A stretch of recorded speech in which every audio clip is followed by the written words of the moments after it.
Liquor scam కేసులో కవిత వివరణ ఇవ్వనున్నారు. కేవలం సాక్షిగా మాత్రమే సిబిఐ అధికారులు కవిత వివరణ తీసుకోనున్నట్టు తెలుస్తోంది. ఉదయం 11 గంటలకు సిబిఐ అధికారులు రానున్నారు. ఎమ్మెల్సీ కవిత ఇంటి వద్ద ఆంక్షలు విధించారు పోలీసులు. అక్కడ ఎవరిని అనుమతించడం లేదు. సిబిఐ అడిగే ప్రశ్నలు, కవిత ఇచ్చే సమాధానాలపై ఉత్కంఠ నెలకొంది. కవిత నివాసం నుంచి భరిత సమాచారం మా ఇన్పుట్ ఎడిటర్ ఇస్మాయిల్ అందిస్తారు. ఇస్మాయిల్, సిబిఐ యొక్క లిక్కర్ స్కామ్ కేసులో ఎమ్మెల్సీ కవిత వివరణ కోసం ఇవాళ రానున్న నేపథ్యంలో మరి కాసేపట్లో కవిత నివాసం వద్ద ఎలాంటి సిచ్యువేషన్ ఉంది? సిద్ధేష్, 11 గంటల సమయంలో సిబిఐకి సంబంధించినటువంటి కొంతమంది అధికారులు ప్రస్తుతం నేను ఎక్కడైతే నిలబడ్డానో ఈ ప్రాంతంలో ఉన్నటువంటి కవిత నివాసానికి రాబోతున్నారు. కవిత నివాసం ఇక్కడ నుంచి ఒక 100 మీటర్స్ లోపల ఉంటుంది. పోలీసులు బారికాడ్లు పెట్టారు. ఇది సెకండ్ గేటు, రెండో వైపు కూడా ఇంకొక గేట్ ఉంది. సాధారణంగా గతంలో ఇటువంటి 6వ తారీఖు రోజు వస్తారు అన్నప్పుడు 2-3 రోజులుగా భారీ ఎత్తున అక్కడ కార్యకర్తలకు సంబంధించినటువంటి హడావుడి కనిపించింది. కానీ ఈ రోజు పార్టీ అదేవిధంగా ఎమ్మెల్సీ కవిత ఒక పిలుపునిచ్చారు, ఎవరు కార్యకర్తలు రాకూడదు అని. కానీ కొన్ని ఫ్లెక్సీస్ నేను ఇక్కడ వాళ్ళ ఇంటి దగ్గర చూపెట్టేటువంటి ప్రయత్నం చేస్తాను. డాటర్ ఆఫ్ ఎ ఫైటర్ అనేటువంటి ఫ్లెక్సీ ఆమె ఇంటి చుట్టుపక్కల ఉంది. విల్ నెవర్ ఫియర్ అనేటువంటి మనం చూడొచ్చు. చాలా మంది బీఆర్ఎస్ కి సంబంధించినటువంటి లీడర్స్ పెట్టినటువంటి ఫ్లెక్సీలు చూస్తున్నాం. దాదాపు 11 గంటల సమయంలో సిబిఐ అధికారులు ఇక్కడికి వస్తారు అనేటువంటిది మనకు అందుతున్నటువంటి సమాచారం. ఒక క్వశ్చనీర్తో వాళ్ళు ఇక్కడికి వస్తారు. 160 సిఆర్పిసి ప్రకారం ఎవరైతే నోటీసులు అందుకుంటారో వాళ్ళను ఎప్పుడు అరెస్ట్ చేయరు, కేవలం వివరణ మాత్రమే తీసుకుంటారు. కాబట్టి ఈ రోజు కొంతమంది ప్రచారం చేస్తుండగా అరెస్టు అటువంటివి ఉండదు. ఇది కేవలం వివరణ మాత్రమే. అయితే ఎందుకు ఈ ఢిల్లీ లిక్కర్ స్కామ్ కు సంబంధించి హైదరాబాద్ లో ఉన్నటువంటి ఎమ్మెల్సీ కవితను సిబిఐ విచారిస్తుంది లేకుంటే వివరణ కోరుతుంది అనేటువంటిదే ఇక్కడ ప్రధానమైనటువంటి అంశం. ముఖ్యంగా ఎక్కడైతే ఢిల్లీ లిక్కర్ స్కామ్ లో అవకతవకలు జరిగాయని ఇప్పటికే అరెస్ట్ అయినటువంటి అరోరా బ్రదర్స్ ఉన్నారో వాళ్ళ రిమాండ్ రిపోర్ట్ లో ఒక సౌత్ లాబీ పనిచేసింది. ఢిల్లీలో L1 అదేవిధంగా మిగిలిన రీటైల్ లిక్కర్ షాప్ల పంపిణీ కోసము లేకుంటే వాళ్ళ లిక్కర్ షాప్లను పొందడానికి పెద్ద ఎత్తున డబ్బులకు సంబంధించినటువంటి డబ్బులు ఇవ్వడం జరిగింది. దాంట్లో ఎవరైతే ఎమ్మెల్సీ కవిత ఉన్నారో ఆమె కూడా సౌత్ లాబీలో ఉంది అనేటువంటిది ఒక రిమాండ్ రిపోర్ట్లో ఉన్నటువంటి ఒక పేరు. ఆ పేరు ఆధారంగా ఎమ్మెల్సీ కవిత పేరు ఆధారంగా ఈ మొత్తం విచారణ జరగబోతుంది. కాబట్టి ఈరోజు విచారణలో ఎటువంటి క్వశ్చన్స్ వేస్తారు, కవిత వాటికి ఎటువంటి ఆన్సర్స్ ఇస్తుంది. ముఖ్యంగా ఇప్పటికే ఒకరిద్దరు హైదరాబాద్ నుంచి ఎవరైతే అరెస్ట్ అయ్యారో, ముఖ్యంగా అభిషేక్ రావు లాంటి వాళ్ళు అదేవిధంగా మిగిలిన వాళ్ళు, వాళ్లకు సంబంధించినటువంటి కవితకు ఎటువంటి సంబంధం ఉంది అనేటువంటిది కూడా ఈరోజు సిబిఐ అడగబోతోంది. సో ఇవన్నీ ఇష్యూస్ అయిన తర్వాత సాటిస్ఫై అయితే దానికి సంబంధించి సిబిఐ అధికారులు ఈ కేసులో కవిత పాత్రను ఇక్కడికే పరిమితం చేసేటువంటి అవకాశం ఉంది. ఒకవేళ సిబిఐ అధికారులు పూర్తిగా ఎమ్మెల్సీ కవిత ఇచ్చిన వివరణ వాళ్ళు సంతృప్తి చెందకపోతే మళ్ళీ ఒకసారి షార్ట్ నోటీస్ ఇచ్చేసి మళ్ళీ ఎమ్మెల్సీ కవితను విచారించేటువంటి అవకాశం కూడా ఉంటుంది. డెఫినెట్గా ఇది సిబిఐ అధికారులు ఎంతవరకు దీనిని ఈ కేసుని తీసుకెళ్తారనేటువంటిది ఈ రోజు తర్వాత వచ్చేటువంటి అవుట్పుట్ నుంచి మొత్తం డిపెండ్ కాబోతుంది. బట్ ఇది విచారణ అదేవిధంగా లిక్కర్ స్కామ్ కు సంబంధించినటువంటి ఒక ఇష్యూ. దీన్ని పొలిటికల్ ఇంప్లికేషన్, ముఖ్యంగా రాజకీయ పరిణామాలు ఏ విధంగా ఉండబోతాయనేటువంటిది ప్రధానంగా ప్రతి ఒక్కరూ ఆసక్తిగా చూస్తున్నారు. ఇప్పటికే బీఆర్ఎస్ ఇది ఒక రాజకీయ కక్ష సాధింపు అని చెప్తోంది. ముఖ్యంగా బీఆర్ఎస్ నాయకులు పెద్ద ఎత్తున ఇటు కవిత ఇంటి దగ్గర హైదరాబాద్లో చాలా చోట్ల ఫ్లెక్సీలు ఏర్పాటు చేశారు. వాళ్ళు ప్రధానంగా ఒకటే చెప్తున్నారు, కేవలము ఇక్కడ ప్రభుత్వాన్ని కూల్చడానికి కవితను ఇందులో ఇంప్లికేట్ చేస్తున్నారు అనేటువంటి మాట బీఆర్ఎస్ చెప్తోంది.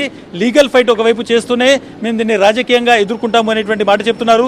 మరోవైపు తెలంగాణ బీజేపీకి సంబంధించి అటు బండి సంజయ్, కిషన్ రెడ్డితో పాటు ప్రతి ఒక్క టాప్ లీడర్ చెప్తున్నారు ఈ మొత్తం ఢిల్లీ లిక్కర్ స్కామ్లో కవిత పూర్తిగా ఇరుక్కున్నారు, ఆమెను అరెస్ట్ చేసేటువంటి అవకాశం ఉంది అనేటువంటి ఒక ఫీలర్ కావచ్చు లేకుంటే ఒక కామెంట్ అనేటువంటిది బీజేపీకి సంబంధించి తెలంగాణ యూనిట్ నుంచి వస్తున్నటువంటి మాట. సో బీజేపీ వర్సెస్ బీఆర్ఎస్ అనేటువంటిది రాబోయేటువంటి రోజుల్లో ఎంత ఇంటెన్సిఫైగా ఉండబోతోంది, ఏ విధంగా ఫైట్ ఉండబోతుంది అనేటువంటిది ఈ కవిత ఇష్యూకి సంబంధించి లిక్కర్ స్కామ్లో ఆమె పాత్రను ఏ విధంగా ఆమె పాత్ర ఉండబోతోంది, ఆమె పాత్రను ఏ విధంగా సిబిఐ ప్రొజెక్ట్ చేయబోతుంది, ఏ విధంగా సిబిఐ ఆమె పాత్ర ఉందో లేదో తేల్చబోతుంది అనేటువంటిది కూడా డిపెండ్ కాబోతుంది. బట్ డెఫినెట్గా ఈ మొత్తం ఈరోజు జరిగేటువంటి ఈ సిబిఐ విచారణ అనుకోవచ్చు లేకుంటే సిబిఐ తీసుకునేటువంటి వివరణ కావచ్చు డెఫినెట్గా చాలా ఇంట్రెస్టింగ్గా మారబోతోంది.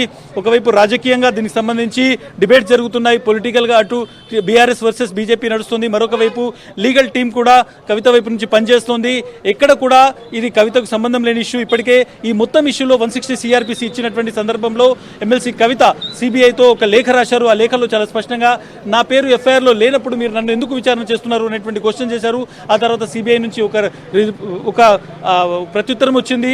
ఆ తర్వాత మళ్ళీ ఈరోజు 160 సిఆర్పిసి కింద నేను 11వ తేదీ రోజు 11 గంటలకు అవైలబుల్ ఉంటారని కవిత చెప్పిన సందర్భంగా సిబిఐ అధికారులు ఈరోజు ఆమె ఇంటికి రాబోతున్నారు. సాధారణంగా నోటీస్ అందుకున్న తర్వాత విచారణకు సిబిఐ ఆఫీస్కి వెళ్తారు. బట్ ఒక మహిళకు ఒక ప్రొవిజన్ ఉంది కాబట్టి ఆ నేపథ్యంలో ఈరోజు ఎమ్మెల్సీ కవిత తను ఇంట్లో అందుబాటులో ఉంటారని చెప్పారు. దానికోసం ఈరోజు ఇక్కడికి సిబిఐ అధికారులు వస్తున్నారు. బట్ సిబిఐ అధికారులకు కవిత ఇచ్చినటువంటి వివరణకు వాళ్ళు ఎంతవరకు సాటిస్ఫై అవుతారు, ఫర్దర్గా ఎలా ఉండబోతుంది ఇన్వెస్టిగేషన్ అనేటువంటిది డెఫినెట్గా చాలా ఇంట్రెస్టింగ్గా మారబోతుంది సిద్ధేష్. అలాగే ఇస్మాయిల్, కేవలం అనుమానాలు నివృత్తి చేసుకోవడానికే సిబిఐ అధికారులు కవితను ఎంక్వైరీ చేయడానికి వస్తున్నారా, లేకపోతే ఈ లిక్కర్ స్కామ్కి సంబంధించి ఏమైనా కీలక సమాచారం రివీల్ చేయకుండా గోప్యంగా ఏమైనా ఉంచారా? ప్రధానంగా ఈ లిక్కర్ స్కామ్కి సంబంధించి నేను ఒకసారి షార్ట్గా మీకు చెప్పేటువంటి ప్రయత్నం చేస్తాను. ఢిల్లీలో ఉన్నటువంటి ఆమ్ ఆద్మీ పార్టీ ప్రభుత్వము పాత లిక్కర్ స్కామ్లో స్థానంలో కొత్త లిక్కర్ పాలసీని పాత లిక్కర్ పాలసీ ఆధ్వర్యంలో కొత్త లిక్కర్ పాలసీని తీసుకొచ్చేటువంటి ఒక ప్రయత్నం చేసింది. ఆ లిక్కర్ పాలసీ ప్రకారము గతంలో ప్రభుత్వ హయాంలో నడిచేటువంటి లిక్కర్ షాప్స్, రీటైల్ షాప్స్ ఏవైతే ఉన్నాయో వాటిని ప్రైవేట్ సంస్థలకు ఇచ్చేటువంటి ఒక ప్రయత్నం జరిగింది. దీనికోసం ఒక ఎక్స్పర్ట్ కమిటీ కూర్చుంది అక్కడ ఎక్సైజ్ కమిషనర్ ఆధ్వర్యంలో. ఆ తర్వాత దాన్ని మంత్రుల కమిటీకి అప్పగించారు. మంత్రుల కమిటీ ఓకే చేసినటువంటి రిపోర్ట్ను ఒక కేబినెట్ అప్రూవల్ చేసిన తర్వాత అక్కడ లెఫ్టినెంట్ గవర్నర్ పంపారు. లెఫ్టినెంట్ గవర్నర్ కూడా దాన్ని ఆమోదించిన తర్వాత కొత్త పాలసీ వచ్చింది. అయితే తర్వాతి కాలంలో ఢిల్లీ చీఫ్ సెక్రటరీగా వచ్చినటువంటి నరేష్ కుమార్ ఇందులో చాలా అవకతవకలు జరిగాయని ఒక నివేదిక లెఫ్టినెంట్ గవర్నర్కి ఇచ్చిన తర్వాత లెఫ్టినెంట్ గవర్నర్ అప్పుడు ఒక సిబిఐ విచారణకు ఆదేశాలు జారీ చేశారు. ఇది మొత్తం ఢిల్లీకి సంబంధించినటువంటి ఇష్యూ. అయితే దాదాపు 189 లిక్కర్ షాపులు ఢిల్లీ చుట్టుపక్కల ఏర్పాటయ్యాయి. ఈ షాపులు ఏర్పాటు చేసేటువంటి క్రమంలో L1 షాప్స్ ఏవైతే ఉన్నాయో, అంటే పెద్ద షాప్స్ ఏవైతే ఉన్నాయో, డైరెక్ట్గా డిస్టిలరీస్ ఒకే బ్రాండ్ నడిపేటువంటి షాప్స్ ఏవైతే ఉన్నాయో వాటితో పాటు చాలా రీటైల్ షాపులకు సంబంధించినటువంటి కేటాయింపులో అవకతవకలు జరిగాయి.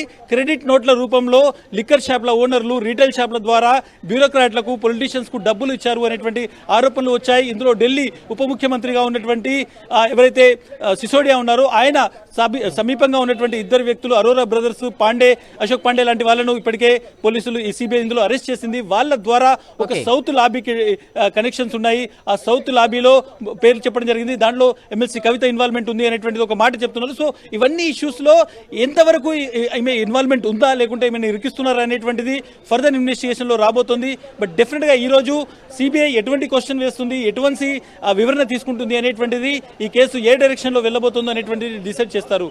సిద్ధేష్. ఓకే ఇస్మాయిల్.